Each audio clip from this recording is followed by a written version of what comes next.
Oh, hello, kumare. Hello, Mars. Hindi na tayo tuloy. Ganun ba? May emergency lang. Sige, salamat. Uuwi na muna ako. Tama-tama, makakapagbanding kami ni JM. Pauwi na.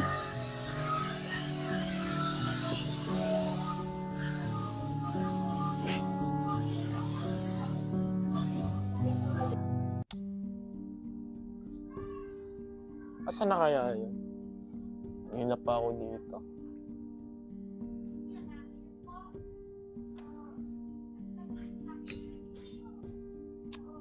Uy, Han.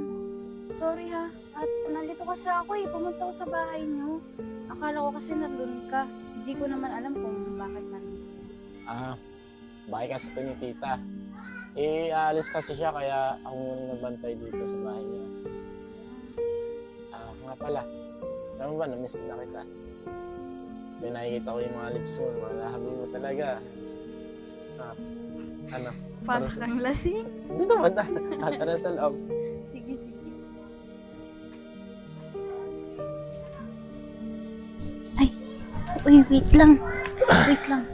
Sure ka ba na bahay talaga to ng tita mo? Oo. Ano? Tara na, simulan na natin. Ang alin.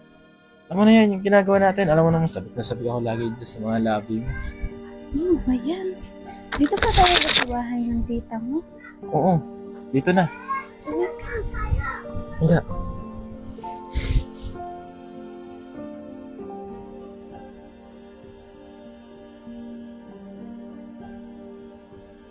Ay, buti na lang. Hindi natuloy ang business meeting namin ng mga kumadres ko.